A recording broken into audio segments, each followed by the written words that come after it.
जांच कराओ, income tax की जांच कराओ, भारतीय जनता पार्टी के नेताओं का कॉलर पकड़ के उनको जेल में डालने का काम करो। शराब घोटाला उन्होंने किया है।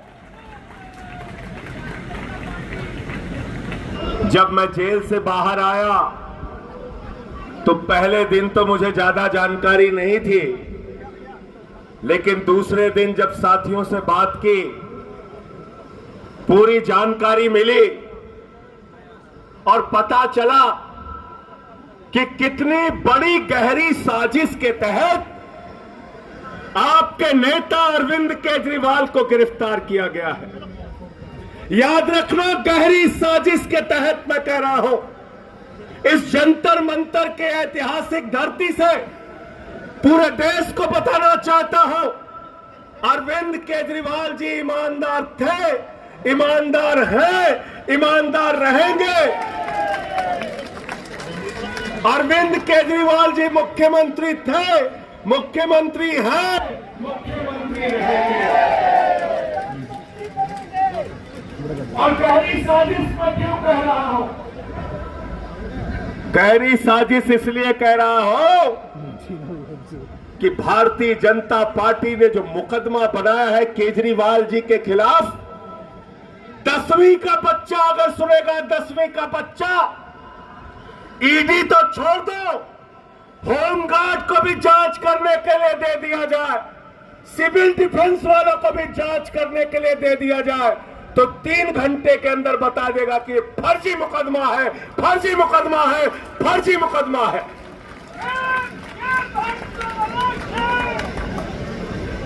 जरा ध्यान से सुनना और कार्यकर्ता साथियों, इसको घर घर में पहुंचाओ। कैसे गिरफ्तार किया गया केजरीवाल को? 162 गवाह ईडी के हैं, 162 गवाह, 294 गवाह सीबीआई के हैं, 294 गवाह, दोनों जांच एजेंसियों को मिला के 456 गवाह हैं, 456 गवाह। दोनों जांच एजेंसियों ने मिलाकर 50,000 पन्ने की चार्जशीट तैयार की है, 50,000 पन्ने की। और आपको मालूम है 456 गवाह और 50,000 पन्ने में केजरीवाल का नाम कितनी बार आया? कितनी बार आया? जोर से बोलिए, कितनी बार? 456 में से मात्र 4 गवाहों ने केजरीवाल का नाम लिया।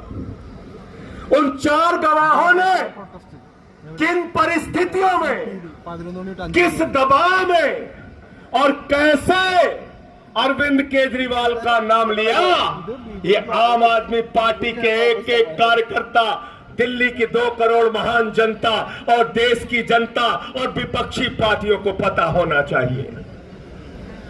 मैं चाहूंगा हमारे साथियों के पास अगर वो फोटो हो मंगुंटा रेड्डी की तो मुझे जरूर दे दी जाए।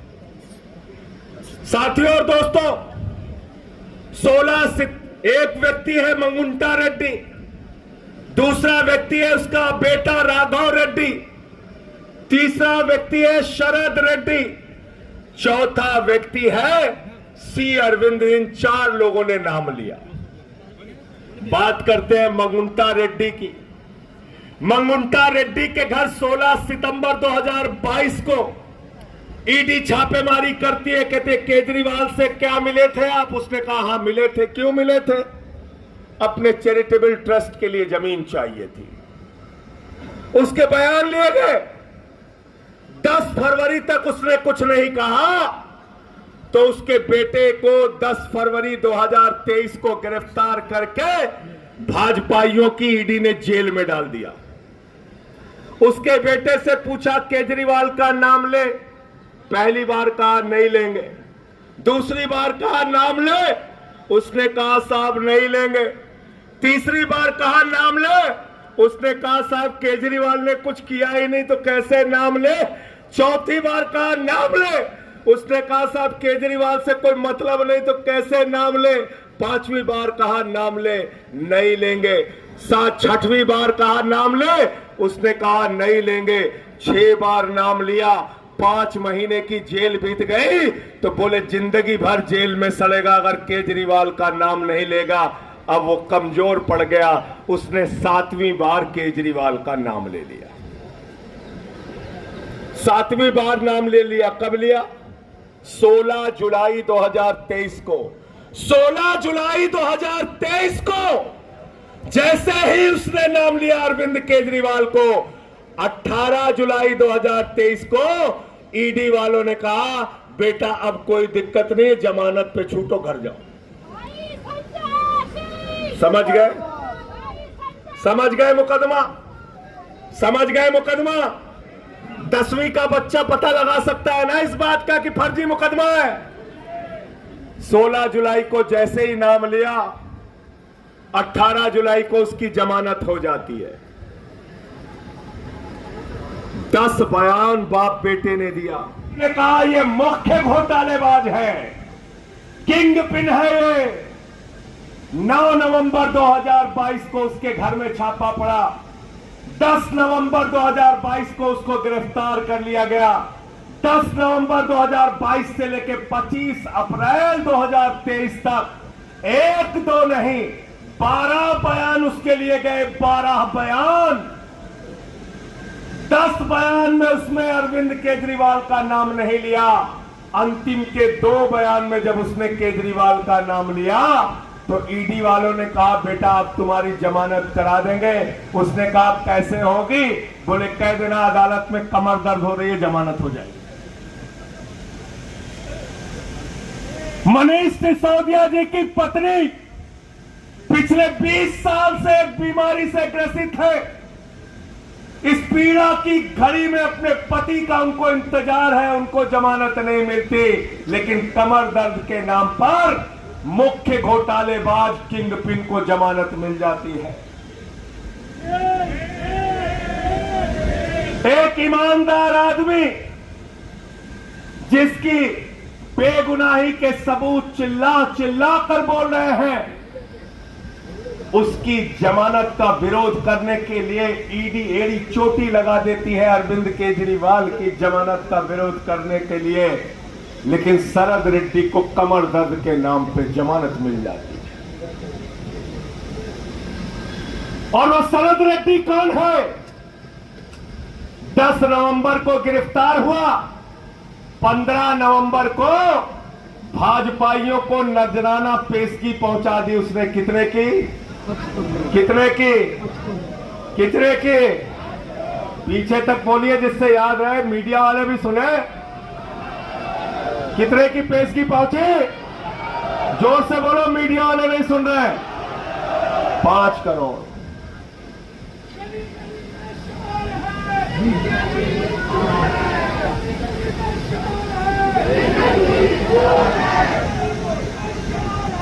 बीजेपी चोर है।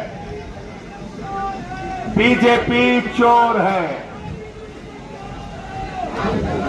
बैठ जाओ।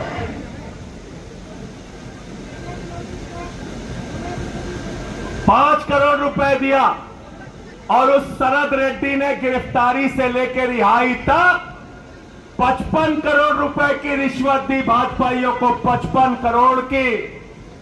ईडी वाले कह रहे हैं शराब घोटाला, शराब घोटाला, शराब घोटाला। सीबीआई वाले कह रहे हैं शराब घोटाला, शराब घोटाला, शराब घोटाला।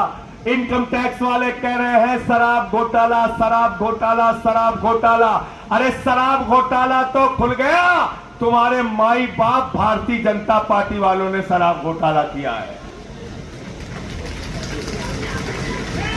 किया है कि नहीं किया? बताओ, किया है कि नहीं किया? किया है ना शराब घोटाला? शराब घोटाला किया है भारतीय जनता पार्टी वालों ने। मैं इस मंच से कहना चाहता हूं एलजी साहब से, एलजी साहब, अगर आपको अपने पद की जरा सी भी नैतिकता है, भारत के संविधान में जरा सा भी भरोसा है, तो आज ही चिट्ठी लिखो, सीबीआई की जांच कराओ, ईडी की जांच कराओ, इनकम टैक्स की जांच कराओ, भारतीय जनता पार्टी के नेताओं का कॉलर पकड़ के उनको जेल में डालने का काम करो। शराब घोटाला उन्होंने किया है। गलत तो नहीं कह रहा हूं? गलत तो नहीं कह रहा हूं? आतिशी जी, शराब घोटाला खुला हुआ शराब घोटाला, भाजपा के नाम का शराब घोटाला, उसमें एलजी साहब चिट्ठी क्यों नहीं लिखते?